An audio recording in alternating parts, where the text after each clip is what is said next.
Hi. The toasts How's it have going, Xanthi? increased. It's going well. How are you, Robert? Welcome, Oh, everyone. How are you? Tell me. it's always a good day whenever I'm able to do a show with you and be with the folks watching in. So, Okay. um, yeah, I mean it's well Welcome, first, everyone in the chat. Yes, George, Grimskull, Thirsting, and hey everybody, thanks for joining us. It's yeah, it'll be a hoot. Uh, you know I know what? like Mike will give me a hard time later just because my any Mike who? sayings and stuff Oh is no! like off of. Spoiler alert. No, it's okay. So, welcome everyone. Today we have a great show, right? And a few episodes ago, we went back to the 90s. And I guess today's show is kind of related to that. And it's a special show because we have a guest. Yep. And you want to do the honors in introducing our guest? Like Oh you sure. kind of said the name. I have it in and know the guy. Oh yeah, sure. Yes. So like Xanthi mentioned, like '90s. One of the I think films that we talked about was like some of the work that Kevin Smith has done, and just remember a good friend of mine, Michael Toole, who's known for his wordsmith, podcast, an artist. Done a lot of work you can find on the socials and online, and thought it'd be a great guest to come in, not only to kind of like geek out with him about Kevin Smith, but also I thought it was kind of neat just because we raised a point when we were talking off camera just about some of the things Kevin Smith has done that I think is just help reinvent himself when he moved from one medium to another, as well as how he positions himself. But before I go into the program Before and just you kind of go spill the there, beans, let's bring exactly. our guest Michael Toole there. So Mike, Yeah. I'm gonna try to warp you in here, so hopefully I didn't blow anything up here. Hey man, Hello. am I Hi, warped in? I welcome. always I watch your show. Like I've been watching the clips and stuff, and Robert's talent is like those weird transitions and little Yeah. animations you have in Where there. is it now, Robert? I mean, I, so I it's think I, okay. I I'm think I pulled out joking. one of the I conductor saw you coils or guys something are like like that. you're the toast of the town because there's actual like toast that pops up on Pop Goes the Oh, Stream. So oh, Yeah, is it an it's expression? sometimes like if Oh, I burn okay. it takes a little while to get the burnt smell out of the toaster. So luckily it's all digital, so people won't have Mm, that burning smell when they watch us. mm. yeah, that's right. They haven't. We're not there yet with the technology, but I'm always impressed. No, it's I'm, not that I'm impressed. advanced. I'm Mm. impressed with you, Robert, because people who don't know. I mean, you and I go back now at least like 10 years now doing stuff at the um, in the New England area, Brookline, cable access TV, right? You Yep. were doing a lot of video production stuff there, and I was doing a lot of video production stuff too with probably one of my best friends, Lawrence Holly, who was the studio manager at the time, right? And you did, fell in, did some Yep. stuff with Lawrence too. So tell him the Kevin Smith fandom and that part of the story. And Lawrence is a big thing because he and I did a lot of different video productions together. We did our film festival, our experimental eel film festival that Robert was a part of. Yeah, I think he showed a clip or two in there, and then Lawrence and I went on to do the Experimental Eel podcast, where we interview a lot of local artists in the New England area. Here in the States, I know Xanthi, right? Sweden, so it's like an international affair Yes. now. So, Yeah. so True. and Kevin Smith has became big into podcasting, like you say, Robert, when he's reinventing himself Yep. from films, but and then like Xanthi was talking about the '90s, kind of a '90s icon too for Generation X. And I'm a little bit younger than that, but yeah, I just always I think I've been a fan of Kevin's stuff for almost 20 years now. Jay and Silent Bob Strike Back, where there's all kinds of references to his earlier films in there, and yeah, just went to a lot of different Kevin Smith related events with Lawrence, different road trips. Like we're in Boston, Mass. So for people who don't know, like that's only like you know 4 hours or so from Boston is New Jersey, which Kevin was from New Jersey, references New Jersey a lot in his films, especially the early View Askew universe. films. And yeah, so it's always cool. We got to go, for this first movie, Clerks. He shot it in his convenience store that he worked in, and we got to actually go. And the Quick Stop convenience store is still there. You can go and see how small, and it really is a shitty convenience store. Like, it's true to life. And he kind of became known for putting a lot of real life references. Truth is kind of stranger than fiction, pulling stuff from his life and putting it into his movies and stuff. And yeah, you can see the store, you can see the Quick Stop, and then he has his comic book store, Jay and Silent Bob's Secret Stash. See, the comic book store is not too far away from there. Leonardo, New Jersey, and then is where the Quick Stop is, and the comic book store is in Red Bank. So you can find all of these different locations. Like, if you're a fan of that stuff, it's like, imagine if, like, I saw you guys talk to the Kessel Chat guys with Right. Star Wars. Imagine you could go to Hoth or Endor, or you could actually go to the places. So it really, as a fan, it kind of like endears you more, and there's this real community, and especially the online community, because I think Kevin was big like in the 90s. It was really just him, and I think you would say, like, John August, like the screenwriter, who still shares a lot of his screenwriting information out now. But there were only a few filmmakers at the time that were really accessible on the internet. And Kevin's, View Askew Productions, his production company, they had viewaskew.com, and you could go there, go on the message board, post him a question. And now he's on Twitter and stuff all the time. But back, like you say, in the 90s, that was kind of a big deal that you could connect with this guy. And I think for a lot of the hardcore fans, the fantasy, and it's not so much a fantasy, you could really work with Kevin, because Ming Chen, his webmaster, was just a fan of Clerks. And somebody told Kevin, hey, there's a Clerks fan site that this guy Ming made, and then he would like employ the guy. So yeah, it was just always fun, gave us an excuse to travel, and always like to see Kevin talk and everything. And I'm talking a lot, so I don't know, In case Robert. you haven't noticed, we're going to talk about Kevin Smith today. And Yeah, Michael, you have let's a talk about it. great knowledge because, Yeah. and it was Robert's idea. It was your idea to bring Kevin and go to Mhm. bring, sorry, Michael, not Yeah. Kevin. Well, I think It would just be Robert, cool to bring you know, Kevin. I was always Yes. excited about, like I heard you guys doing other shows talking about, like, sort of independent in-house content creation, right? And I Because you think have just worked with him, you have met him, right? yeah, I mean, I met him a few times. Like, that's a cool thing. It's like, you think of Tell guys us. like Tarantino or George Lucas or any, we're a big fan of these filmmakers. Like, they're not as accessible, right? But Kevin sort of tours around and kind of became famous like early on. You'd see the movie, but then whether it's at a college or wherever, they did sort of the early screenings of his movies. But he would get up and talk for a really long time about the movie, and you could ask him a question, and yeah, it was really accessible. Um, One of the things we did a few years ago, as Kevin did, and he did this several times.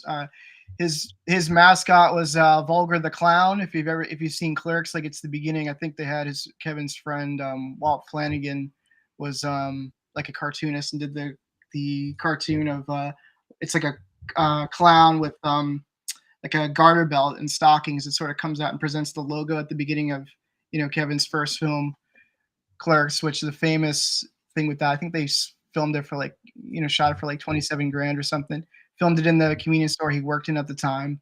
He was in his 20s and stuff, and shot it on black and white to save money and stuff. And that's what sort of like Miramax bought it right at the Sundance Film Festival. It was discovered. I think even he didn't think it was going to be such a big thing, meant to be more of like an art film, um, based on his experiences working at the convenience store. But yeah, he would always have like events and stuff. This fan community from his website, they would announce events. So at a certain point, I think in the 90s and then early 2000s, I mean, he had done at least 5 films then. And there were a couple of other films that he produced, for friends and stuff. So, they would have like their own film festival and stuff, kind of like our Experimentally Ill film festival Cool. we would do. So yeah, you could go, and yeah, a few years ago, it would either be like myself and Lawrence, or I took my mom a few times. It's like a family affair, and we would, go. And there were there's like a lot of opportunities to to meet Kevin and stuff. The first time I met Kevin was I think in 2006 when our friend Lawrence, he was working at CN8, the Comcast network at the time, and Barry Nolan, who was like sort of a noted like entertainment journalist and stuff. He had his own show called Night Beat, and yeah, they let me come. And Kevin was promoting Clerks 2 and stuff, and they let me just come there to meet him and talk to him a little bit. And yeah, just and they, now Kevin with podcasting is always doing like different live shows. We saw him a couple of times, over the years. They'll do his Jay and Silent Bob Get Old with him and Jason Mewes, of course, his friend who they became sort of stoner icons as Jay and Silent Bob, and then kind of had like a falling out a little bit because Jason like struggled with substance abuse and stuff, and even that was transparent with Kevin. Always telling stories and stuff. You could go on his he used to have the blog Silent Bob Speaks, and there's a series of entries called Me and My Shadow where he talks about Jason's struggles and stuff. But so they started doing this podcast. It was like sort of a sobriety like podcast, like keep Jason accountable, give him something to do, and he'll tell you and the fans will tell you stories and stuff, and the fans will kind of keep him accountable and keep him drug free and stuff.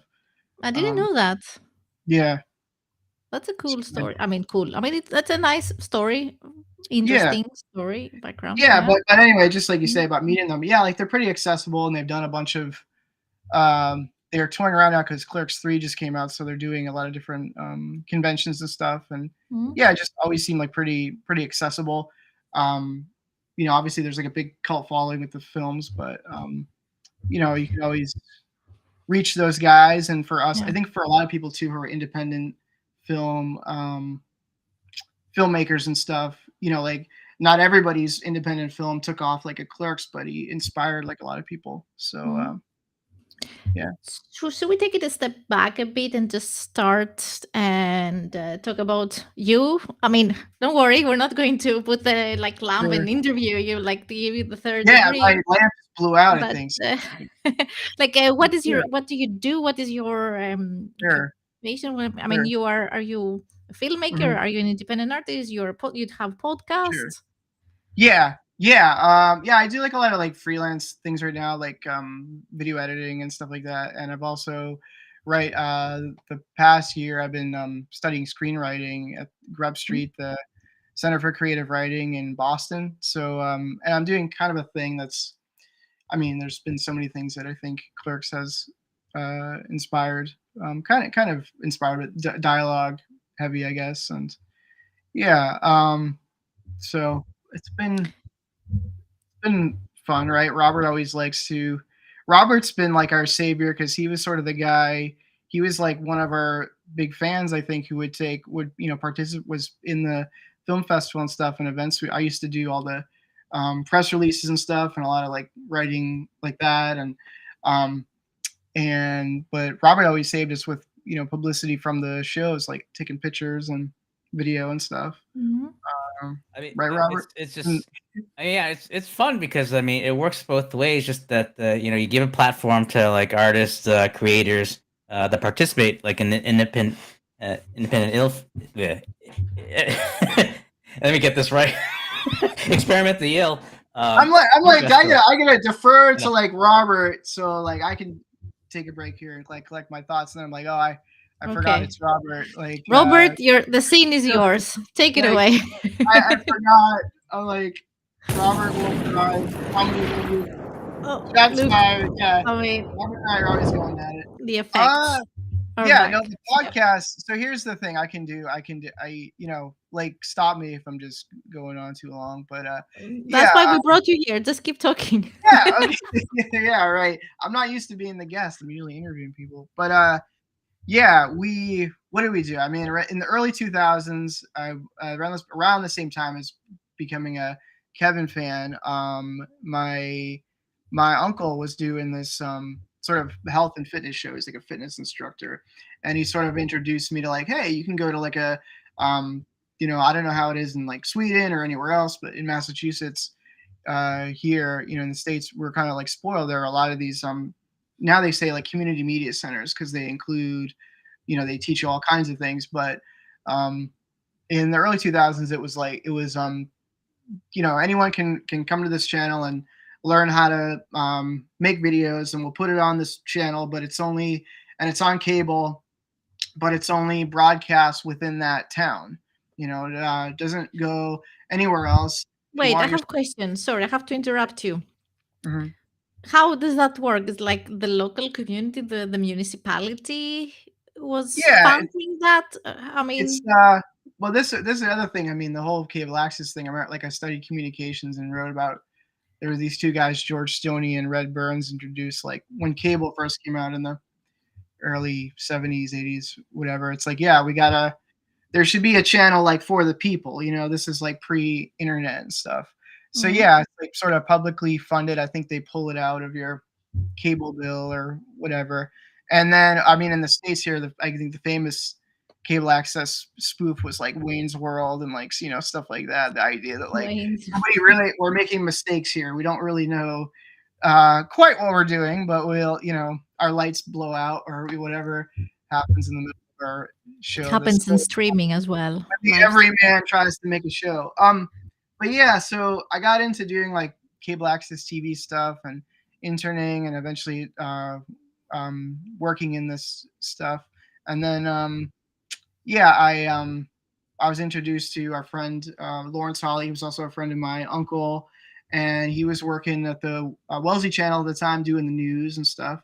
So I used to kind of split my time doing that. And we became friends because of like talking about pop culture and talking about movies and stuff like that. And then yeah, we started to do like Lawrence did a weird video show, an access show called Random Acts, which is sort of like experimental video and stuff.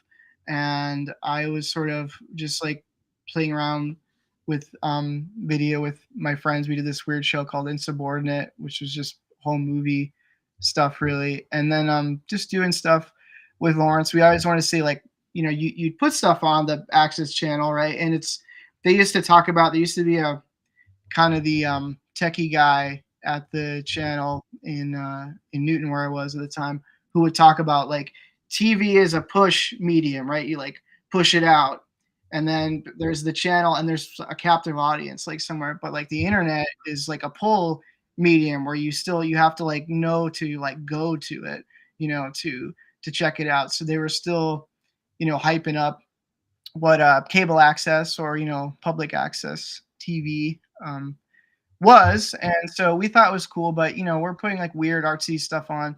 We wanted to like see more of a reaction. So we did different art gallery shows. Like we went to this showed stuff at Out of the Blue Art Gallery in Cambridge, Mass, and this other place, the Zeitgeist Gallery. And that was like the precursor to the Experimentally Ill Film Festival. It was we called it, we combined our two shows, right? So we called it Random Acts of Insubordination. And that was just us, our different sort of weird videos and stuff.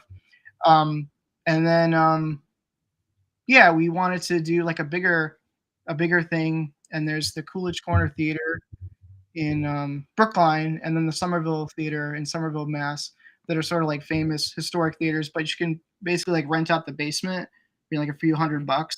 So we did You that, can and we just go go and record or film a film, like I mean, I guess you could do that. They don't care what you do, but you can basically like if you're an indie filmmaker, you can mhm. you can go and just show whatever you want, show your stuff. But we started meeting like different, like our friend D.L. Polanski, who's the famous weird local artist in Alston, Mass, and different filmmaker friends, eccentric artists, filmmaker friends that we would meet. And so, well, let's include those guys and try to get the spotlight off of just us. And then that became the Experimentally Ill Film Festival. And I would do a lot of writing the press releases for that. And we get like write ups in the paper, like in the Boston Globe and stuff like that. And that was really fun. And then I always wanted to do like a radio thing too. We did all this stuff in sort of like indie TV or indie film, and I always wanted to do radio. And so we found this kind of this upstart in Boston called Unregular Radio, which is sort of like a hole in the wall studio, and that was a streaming internet thing, but it was an actual studio you could go to. So yeah, we did the experimentally ill radio show. It was like a weekly show where we had different weird. By then we met our friend John Hartman from Real Groovy Films, and he had us act in some of his movies. You know, we always wanted to act too, so we were in sort of these weird like grindhouse kind of experimental movies. His feature, The Shackling, that was a big feature that took 5 years, you know, to make, that you can see out there on YouTube. Um, and then El Terrifico is the other one that I did all the audio for and stuff. Um, and yeah, then we got a chance to like, hey, let's like interview those guys, you know, and like hang out with those guys, and we did that. And eventually, that station on regular radio kind of they want to restructure the whole staff, and they went kind of corporate a little bit, and they moved into the office of like around Boston. They had these papers called alternative weekly papers. Like it was the Boston Phoenix, which was kind of famous. My friend Lawrence will love. We got to say, I guess Steven Spielberg or something was dating somebody at some time that worked at the Phoenix. So there's a Spielberg quote, and somebody says, "What do you think of the Boston Phoenix?" And he said, "That's a The good paper." things we learned today. Okay, please go on.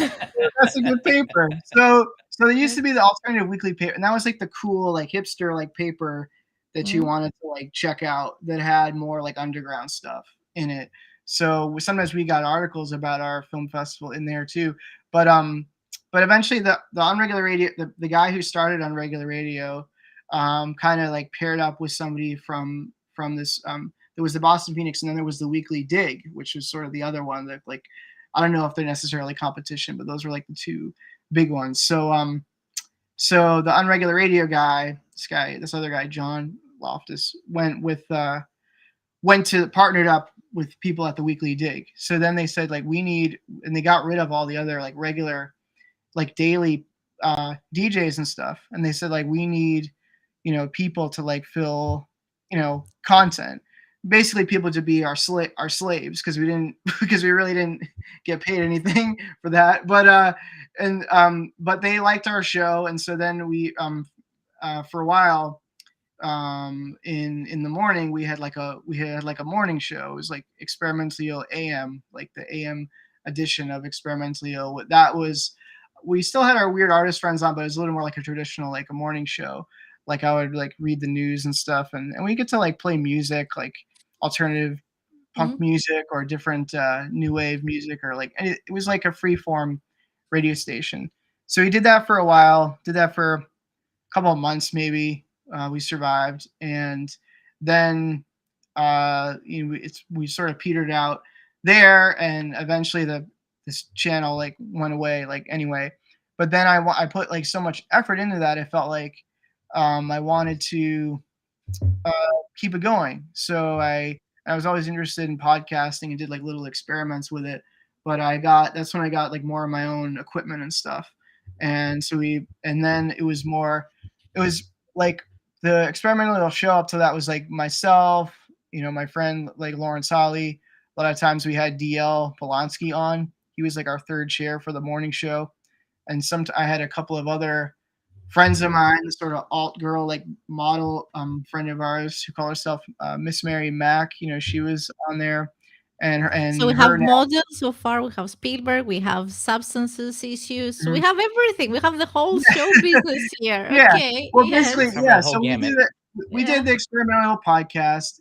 Basically it became a podcast on my own, and Do it's you basically still have it?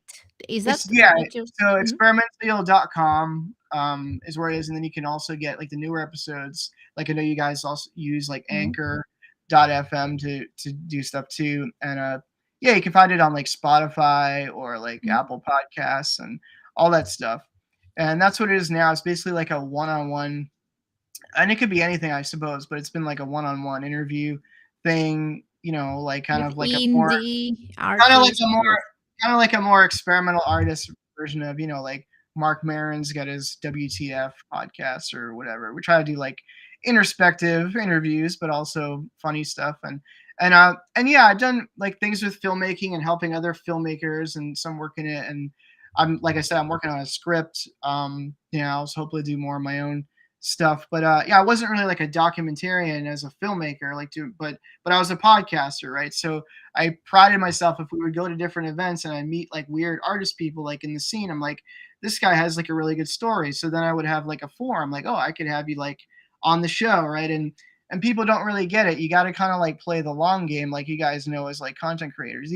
Even if you don't always, like I have this friend who's like a critic. He's like, there you go again, talking like there's thousands of people like listening, which we know like there aren't always, right? If it's like a niche thing. But Kevin Smith's thing, like with movie making, he says like only make the movie that only you can make, right? Because anybody, people always ask him like, why don't you make a superhero movie? Because he always would become famous for going on long monologues himself about like pop culture stuff and superheroes and stuff like that. And he's always thinking like, anyone can make, those movies, but I make Kevin Smith movies. So I always felt like a duty to if somebody had an interesting story, like I have like a forum, then sooner or later, I mean, Kevin Smith had a heart attack right a few years ago, so kind of confronts his own mortality, and that's a big theme in Clerks 3 too, whether you've seen it or not. Like without spoilers, I mean, it's in the trailer. Like they have, Clerks follows, friends work at a convenience store, Dante and Rand, right? And at the beginning of the movie, Randall has the heart attack. It's just like, oh, like what am I doing with my life? I'm spending my life, talking about other people's movies and complaining about customers and stuff like that. It's like I want to make a movie, and so then he basically essentially makes Clerks in the convenience store, right? So it's like meta, like you're kind of but well, he's in their movie Clerks 3, it's called Inconvenience, right? Which was actually the original title that Kevin in real life had come up with for Clerks. So for me with my podcast, which is an audio podcast, it was like, you're making a document, you're preserving somebody's story, like it's something that you can pass on, like we just had our friend who Robert knows about, our friend Mick Cusimano, who recently passed away from brain cancer and stuff. I mean, he was like an old guy, 71, but he got like a week to live, and he lasted like 4 years and continued to make films himself and do like poetry. He was like an outlaw poet, like kind of like influenced by like the beatniks, like the Beat Generation, and into like Kerouac and stuff. I mean, he met like Hunter S. Thompson outside of a Beat Generation like conference, and was doing like a performing with these poets, and like Tracy Chapman was like checking them out. And he talked about like the biggest lie, at least in America, maybe over in Sweden as well, I don't know. The biggest lie is like you can't do something if you've never done it before. Like you can't do that. You don't have experience. Like what are you doing a live stream? You never did that before, or you never did a podcast. That's how you learn. Yeah. So then like Mick was just always inspiring us because he just kept trying stuff. Like he didn't make his first movie till he was 50 years old. Like prior to this, he did a ton of stuff with poetry, and his day job was like working in the mailroom at Harvard University and stuff, and called himself the professor of surrealism, right? He became like obsessed with surreal art and challenging meaning and tapping into your subconscious. And I mean, the long and short of it is like, I have like this 2-hour interview with him, which is his like, this like life story that, you can pass on. And there's other things that he did, but I have that one. It means something to me. So I think that's a big thing with Kevin too, is like making these movies to kind of, pass it on. And what he liked about making movies is putting up stuff on the screen that he related to. And I mean, the thing back in the 90s, like you say, I mean, now we're spoiled, right? Like we have the Marvel internet stuff, right? But like back in the 90s, like Marvel didn't really have two nickels to rub together to make a superhero movie. Like things weren't as popular. And so like there when is a story about Marvel and Kevin. Sorry, I just remember is there something about Kevin Smith and Marvel? You mean like with how Stan Lee, they referenced Stan Lee, or how Stan Lee was in some of Kevin Smith's movies? I think something. Yes, I'm not really sure what, but I was going to throw it to you, Robert, so I can check if I can get my light back on. But yeah, we can talk about.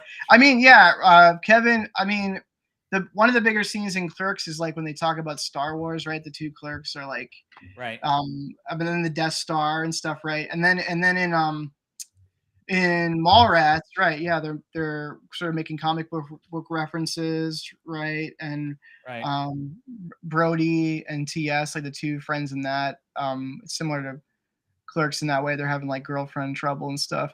But Brody's like a big comic book fan, and they have the discussion like Superman could never have, or Lois could never have Superman's baby, because if she got a tan, the kid would kick right through her stomach, and stuff like that. And so I think Kevin thinks like, yeah, the Hollywood like higher ups, saw that story like, oh, this guy really knows about, the nuances of like superheroes and comics. So he kind of became associated with that stuff, and wrote the Superman Lives script, which was never used. But yeah, like in Mallrats, that was like Stan Lee's first cameo in a movie, and then I mean there's probably other examples, but the obvious thing for fans is I mean Kevin, like the Jersey trilogy, right? And the early View Askew universe movies, it was like his own universe. I mean, Clerks, Mallrats, Right. Chasing Amy, Dogma, up till Jay and Silent Bob Strike Back. They're all kind of connected in some way, and other characters reference other characters, and you always have Jay and Silent Bob in there, kind of as your Greek chorus in certain examples. They're there, and And so yeah, he had like his own sort of like cinematic universe, like sort of before right. like It He was was Marvel. ahead almost of like his time. He was Yeah, not ahead. I exactly. mean, he was a pioneer. Yes, and it they was because stole it he from was him. such like a comic book geek, I guess. Mm. Anyone who's read comics, right? That Marvel or DC or that's Mm. or even I mean that's like such a thing, is to have a shared universe, but in Mm. movies it was just Yeah. wasn't wasn't as common at the time. So What yeah. We was have neat written about it some. is Sorry, go on, oh no, go Robert. ahead. Go on. No, go ahead. No, no, Oh, no, it's I just didn't have anything to say. You have something to say. I just wanted to go to the Yeah, well, questions. no, throw to Robert while I check on this light though. Yes. well, no, it's just that I think the neat thing about with Kevin Smith's earlier work, uh, and it gradually progressed in later films, is the whole fourth wall breaking. Like letting in the audiences in on the joke, so to speak. So whether I know, like Mike had mentioned about how like Kevin Smith had their own MCU, was like the View Askew universe, and I think it was the Jay and Silent Bob Strike Back, where spoiler at the end of the film, a lot of the characters from earlier films had appeared, like made a cameo. Mm. And if you really were in tune with some of Kevin Smith's film, you would get in on the joke with anything they may have referred to, like a past movie or a character, and to kind of see that theme, like you see like in the MCU, like especially with She-Hulk, a lot of fourth wall breaking, whether making inside joke that's directly for the fans or Yeah, saying you were something talking that's about in context of them. Yeah, yeah. I mean, by the time you get to Jay and Silent Bob Strike Back, uh, where Jay and Silent Bob, like the fans, like, wouldn't it be cool if they got their own movie? And even Kevin was like, oh, like the stoner jokes. He has a whole movie, like he has all this other clever dialogue, right? You seem like a little bit ashamed of like the lower brow stuff in his movies, right? He always talked about, he writes about the profound and the profane, right? But by the time you get to Jay and Silent Bob Strike Back, yeah, it's like a live action cartoon, right, where they do like a fourth wall break sometimes. right. A Jay and Silent Bob Right. movie, who would pay to see that? And then they look to you, And the they look at the audience. mirror.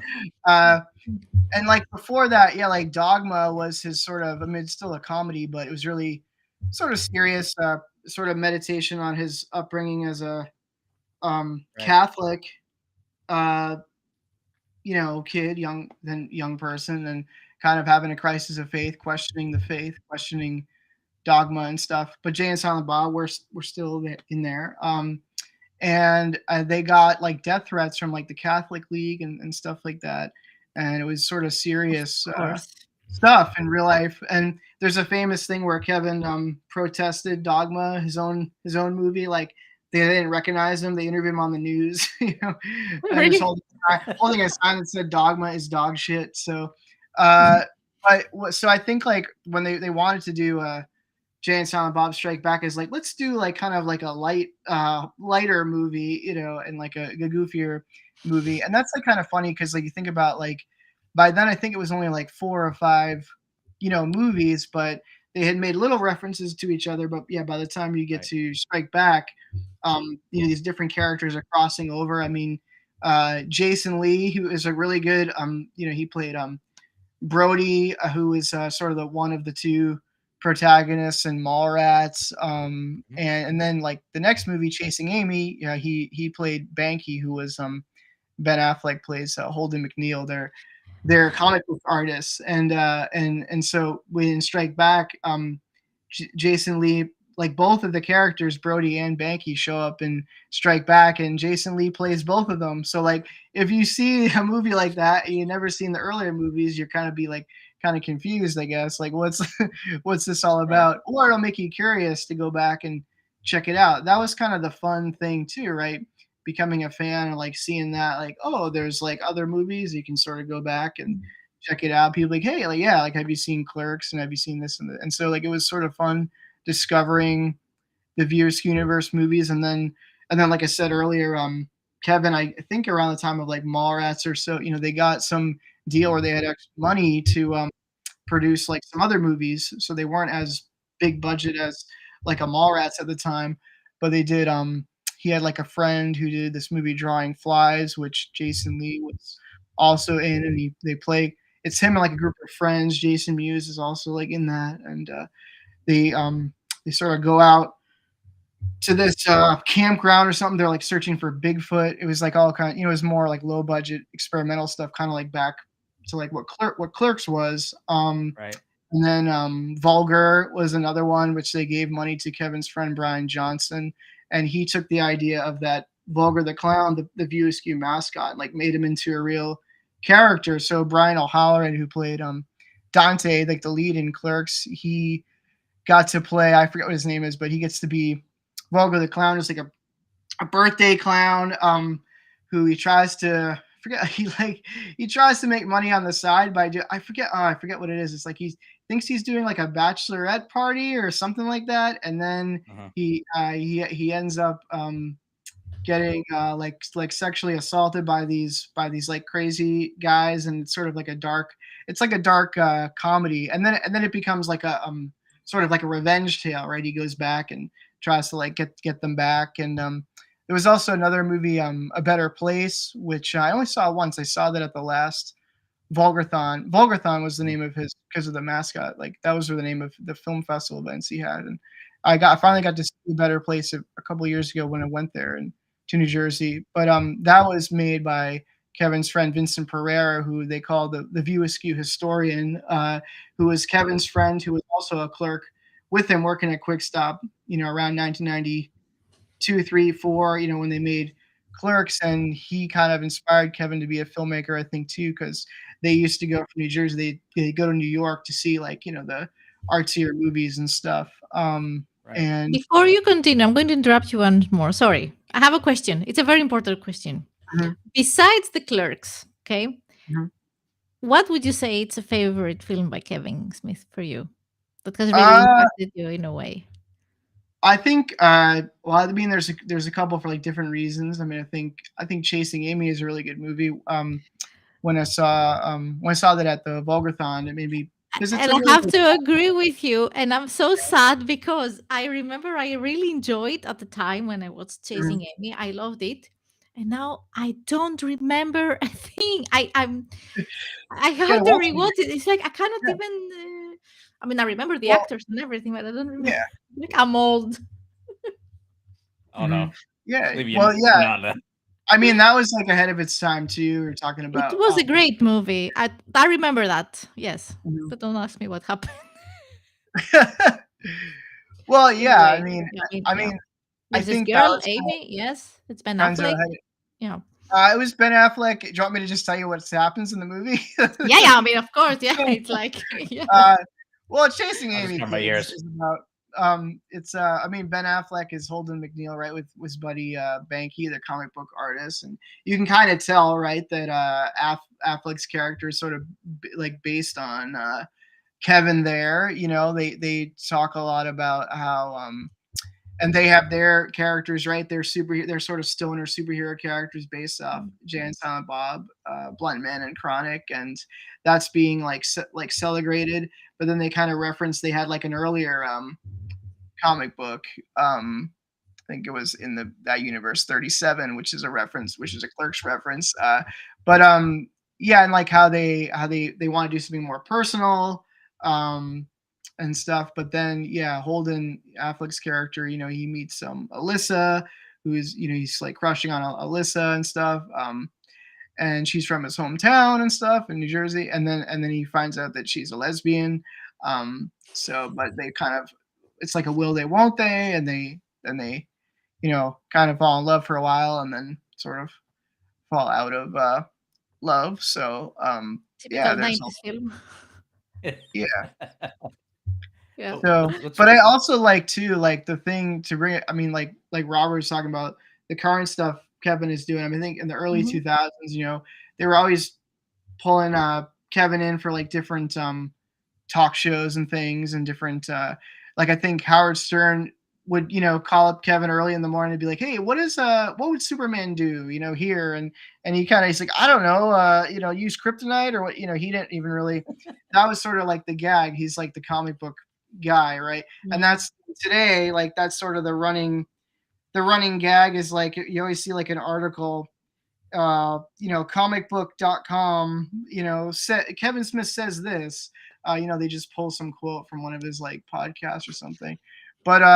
But anyway, like I think around the time maybe like 2007, 8, 9 something. I mean, he got they were always trying to get Kevin to like expand his audience. Like he had this cult following audience because they followed all the interconnected characters in the movies and they like listening to him tell stories himself. And so he got kind of like frustrated with the whole like Hollywood thing of like doing focus groups and trying to expand the audience and spending all this money marketing to people that don't bother seeing his stuff anyway.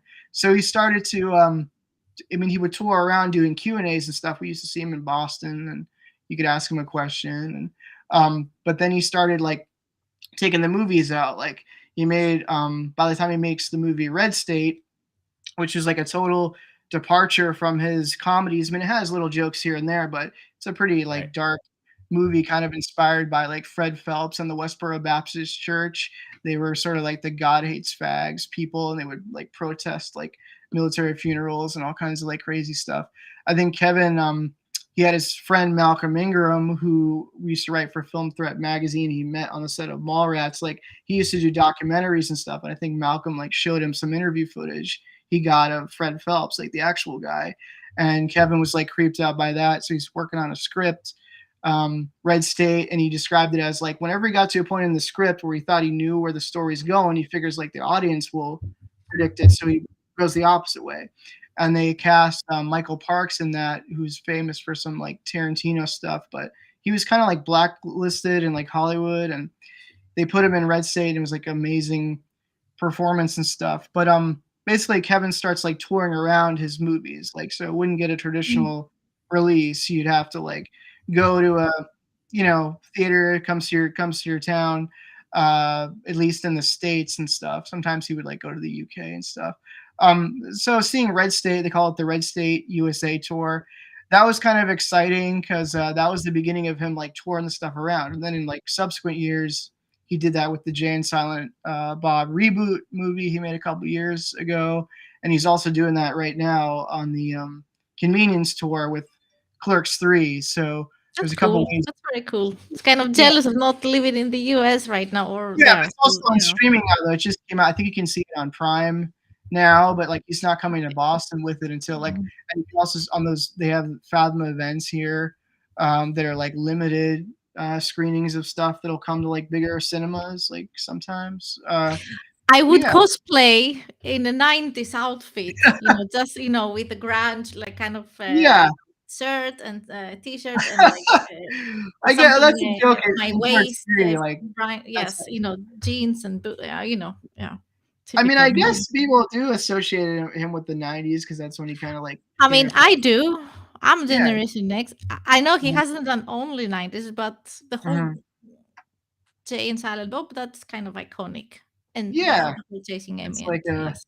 I haven't seen all of the films, so they're but definitely yeah. that's what they say, like, well, this is still relatable with, like, Clerks Mm, because everybody's had, like, a crappy job and stuff. It's just, like, they're in Ash and wash jeans and there's no mm, cell yeah. phones, stuff like that. Mm, So, Robert, back to you, yeah. Robert. Yes, sir. No, no, no worries. No, I mean, I made the thing I always liked about Kevin Smith is that you always were in on the joke, whether it's if Mhm. he gives like an inside kind of like a view of like something happened in the film that he made, or like even if it's like within the film, there'll be like a callback, whether it's self-deprecating remark about actual Kevin Smith or just something either past work or past movie. And so just to see Mhm. that evolve from different forms, like in the films or when he's on touring, or just or in his smodcast or his Yes, right. Smart. They had View Askew with him and his producer Scott Mosier, and then when they started doing the podcast, they called it Smodcast. So Smith Mosier podcast, and then like Smodcast now is like what is it, like Smodcast Pictures or now or Smodco is the company, and now they he just bought Kevin just bought like a theater in the uh the Atlantic Highlands like cinema or something in Jersey. So now they had a black box theater like where they do like little shows, which reminds us of like Oh, some okay. which reminds me of some of the shows that we did, but called the Smod Castle, which is next to the Quick Stop. So that's like kind of cool where he right where he worked and stuff.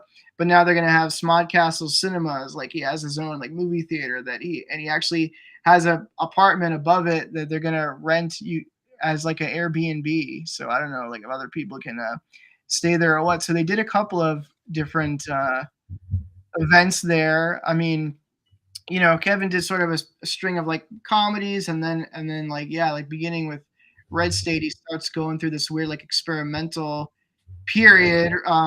Right, like there's Red State and there's Tusk about a Yeah. podcast or two, like with Michael Parks.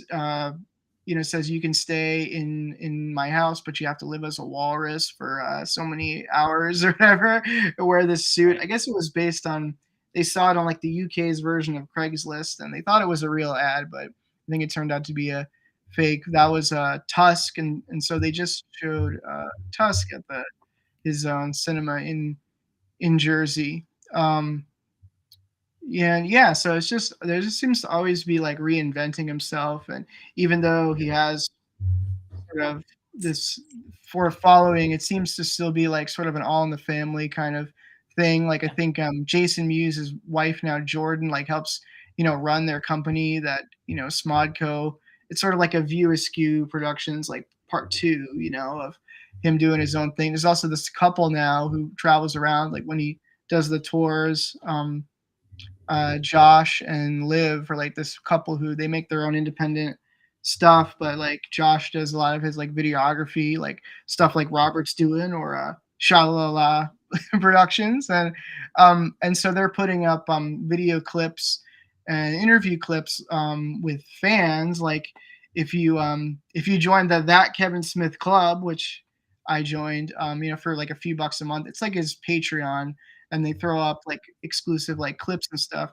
But if you go to the convenience store, you go to see Clerks 3, he's doing like meeting with fans and those club members and stuff, and they interview you and stuff. And he does sort of AMAs on there where you can pop on and like talk to him. Again, like pretty inclusive fan community because he is a fan. That's always the thing. It's like he's one of us who made it into a bigger That is thing. so So cool. That is very cool. The way you I talk mean, about Kevin Smith, and I mean, it's mm, like he's a very, as you say, approachable person, yeah, and he keeps doing what he's doing. That he has yeah. stayed true to his art, and keeps trying to evolve and find new ways of expressing himself. Yeah, I don't know if you guys follow like NFTs. I don't know anything about like Yeah, NFTs. well, But yeah, he's like, now it's there's no NFTs anymore, or I mean, I guess kind there of. isn't. He's And I well, don't know if you're still listening, but I hope I'm not another saying cool anything is wrong. another cool thing. Like I haven't seen much. I think it's like a horror anthology that I don't know if he wrote all of it, but it's like an anthology that they did called Kilroy Was Here a few years ago. I think around the same time as they did the Jay and Silent Bob reboot. But yeah, and I guess then he did that with like college students, like Ringling College in like Florida. So that was like kind of cool, you know, still kind of staying in touch with like the indie roots kind of thing. And I guess they were gonna like sell the movie as an NFT or something, and like that was kind of controversial. So yeah, it just always seems to be, and I know like Robert, you know, I know you had mentioned like him kind of reinventing himself too, like not just sort of doing. I mean, he has his podcasts and stuff, and they do a YouTube thing, Fat Man Beyond, right, where he talks a long Right. time also about pop culture stuff. But then he also always said he would never direct something that wasn't his own thing. I mean, and he tried to do that with Cop Out with Bruce Willis, which wasn't a great experience. But then he did do a little superhero stuff too, like I know you know, like he directed a couple of episodes of Supergirl, the Supergirl Right. show. Oh, And the he did. Flash. And Oh, he okay. had Jason Mewes in it, like never forgets his friends, right? They don't play Jay and Silent Bob. Like there's sort of a Jay, and I don't know if there's that episode, another episode where it was him and Mewes, where there's sort of like a Jay and Silent Bob esque, you know, bunch of characters.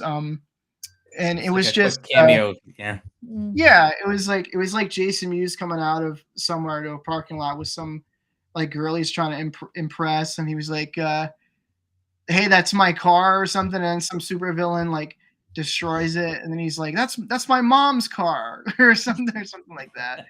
So and there's all kinds of references to more like hardcore people who are more hardcore fans than me, even I think, you know, More there's plenty. hardcore than you. You have been talking about everything, all his secrets. Well, kind of. Well, I I didn't mean, even talk about guys when Zach and Miri make a porno, right? With starred Seth yes. Rogen, Well, Elizabeth yeah. Banks Also in a cool movie. 2008. I went to myself and my friend Lawrence, who I, you know, we did our own productions, right? We flew to Pittsburgh, PA, and then we took a long cab ride to Monroeville, PA. We were extras in Zach and Miri. There was just like a big mall scene, and that's like a double geek cred thing because I'm not a huge like zombie fan, but like Lawrence is, and it was filmed in the Monroeville Mall, which is I think where they shot Dawn of the Dead originally, and I didn't think it was going to reference any of that like in the movie, but if you see the movie, Seth Rogen's like playing hockey and he's wearing a jersey that they're like the Monroeville Zombies is like the name of the team, so they kind of reference it. And Robert's always like a hardcore fan of like me and Lawrence, or he'll find I don't really think he can see. I think he can like see like our noses or something. We're like truly in the back in that one. We did some background work in Boston here, but and Robert will like find the still of it and like send it to us in the dead of night or something. And oh, like Well, they're I mean, it's just a funny thing. It's like, yeah, I mean, Lawrence and I, yeah, we're here. And then they would have to kind of give me like a reference, like what scene it was, so I could try and narrow it down where to find them. And sure enough, I saw like Lawrence's head. I'm like, I think that's Lawrence. And I was sending them like, yeah, that's him. So, But you but I have mean, to it's, squint. Yeah. but I So mean, with it's that always that exciting. was fun. We got to see, you know, Kevin kind of directing like a little bit and stuff, and yeah, I think Clerks 3 was like a much smaller shoot, so there weren't like too many extras. There was like Jay and Bob Reboot had like a convention scene that a lot of people went, and you kind of dressed as Jay and Silent Bob. I didn't go to that one, but I thought I can't do that. What dress in a silly costume on film, and like meanwhile, like the movies that I've been in, like with our friend John Hartman, like the Shackling movie or whatever, I end up as like half a dozen different characters. I have like an eyeball strapped to my head or some other like weird thing is like going on. So uh Mm. yeah.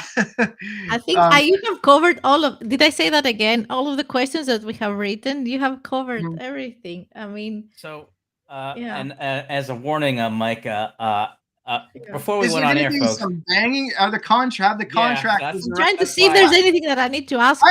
I wanted to just like talk more and like throw to Robert more because I thought he was gonna like throw to like a Ron Burgundy clip or there'd be like something to entertain me. I think you're on a roll there, so why Yeah. ruin a good thing? Yeah. But Well, before like we get drowned out here by the thundering hammering Yeah. that would really be a big downer. I did want to like be able to put up some graphics of where people can find everyone here. So like with Mike, we've got his true 90s style. in true 90s styles of his Twitter, Is it a 90s style Instagram. graphic? I guess. I mean, yeah. I Facebook, mean, it is Windows point, not even 3.1, like 0.2 or In well, the I don't description, know. we'll also have the links there for folks to check out Mike and as well as for me and That's cool. for Xanthi there. So, but no, I mean, yeah, we could just say experimentallyold.com or we should have planned like a 3-hour show today because I mean, there's so many things that we haven't covered and that you could easily enlighten us. Yes. I mean, guys, it's just an hour. It's like nothing. I mean, sorry. That's right. But yeah, no, but like, thanks for having me on. It was really fun. It was fun hearing you talking all about those things. I know Robert just I mean, it's always cool to see what you guys are doing and what like Robert has always impressed me because he's always seems to be reinventing himself. Like doing stuff at the Axis channel, and then I started doing different sort of field productions and stuff, and now it just seems like you're really excited about like live streaming and stuff like that. So and I was when always it comes to our show, I can say that Robert is doing all the production. Really, I mean, you have been you set together everything so all the credits go to Robert. I mean, it all credits also for folks like you and Mike that's interested to participate, because otherwise it'd just be a lot of dead air and me going, what do I do? Well, I thought, I mean, what about that Ron Burgundy clip or well, we got Shots Fired, that was in there. That's all right. That's any new toy always has. When we did our radio show, we had like different, there'd be like a Max Headroom clip in there. Put some effects if you have them handy. Like and subscribe, everyone, and follow us and leave a comment. Oh, exactly. Do what? Yeah. Do what? Do whatever the thing that went up there. So exactly that. Do that. Yeah, I had to fix that one earlier. So that's awesome. But no, it's always fun. Whenever you get together creative folks, like-minded folks like you guys, it's always fun to be able to collaborate and what was that? I'll just talk it to you guys, like give me the hook here. Robert, what was your do you remember what the clip was that you had in our film festival? It was like some weird like ketchup blunder you had. Did you not want to talk about that? It was a very I didn't.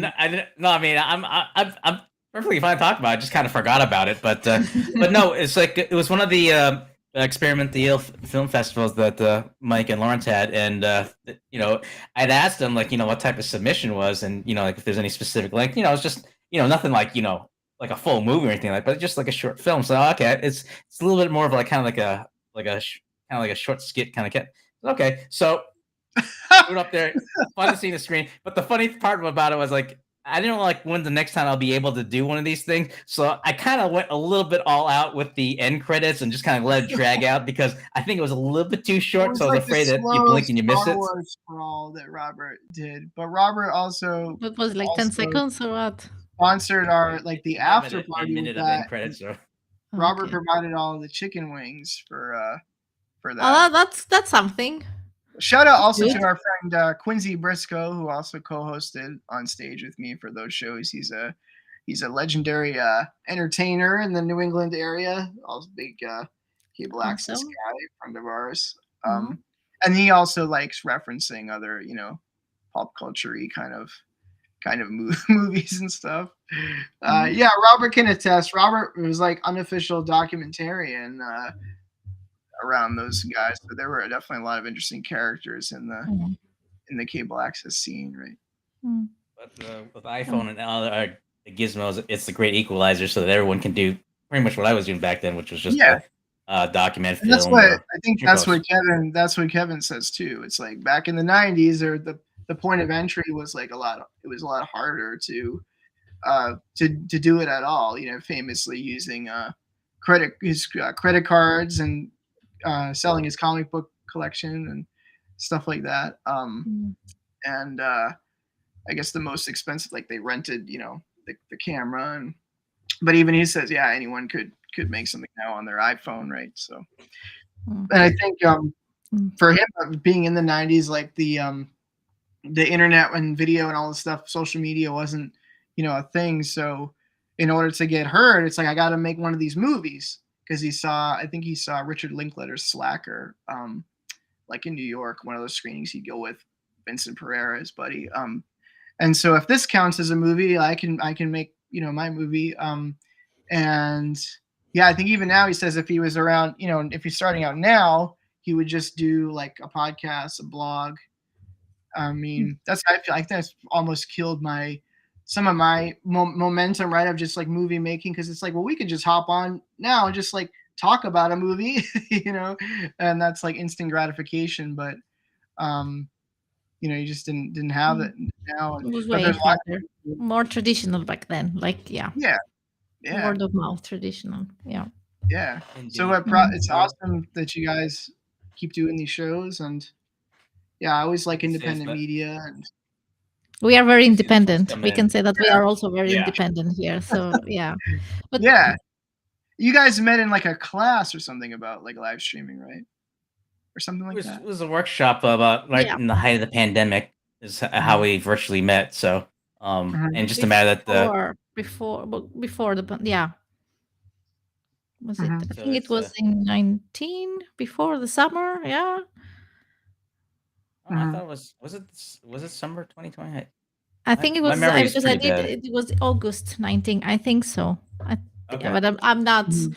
I'm not certain. My Well, we memory. need I'm an somebody old else. There's person. some like in the comments. We'll have to go through like you guys got to have like a hardcore fan of your own who will like be your historian and keep track of those things. Is that- Yeah.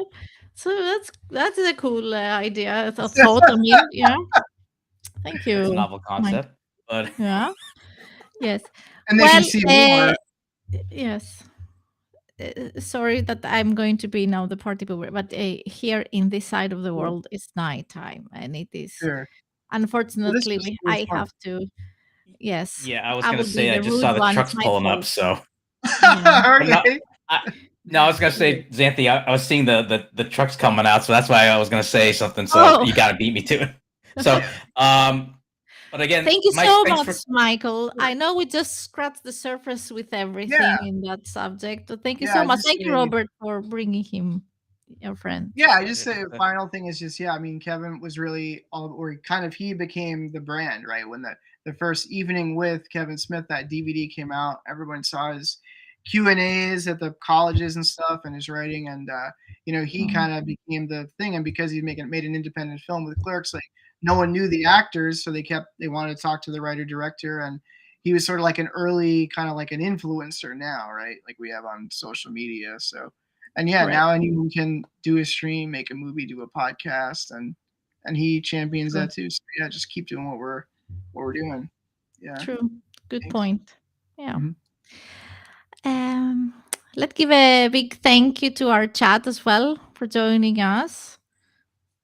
Thanks, Our guys. friends. Yes, thank you so much, everyone, for participating and listening to our show. And what else, Robert? If there are people who I'll just want say to like see the replay, where can they find us? they can find us on YouTube. Oh, let me throw that up again. Yeah, they could follow. They could Oh, catch right. the Yes. replay on our YouTube channel on Shalala Productions or on your Mhm. YouTube channel on Xanthi. Is that a tilde or S underscore S? What? I can't see it. I know I No. copy that. I mean, it's the correct Yes. one, but I just never know Underscore. what to Yes. call it. Yeah, But that's and awesome. You have also some islands. Yeah, it's cool. And and on the website, we do have the Pop Goes the Stream page for people to check prior episodes as well. So, mhm. um, And we're next looking month, forward to your comments. And if someone has a comment to Michael, of course, go ahead and leave something if you have any questions. Yeah, I And saw that they're like, yes, this guy can really talk. He must have Irish blood. yeah. It's Irish in there.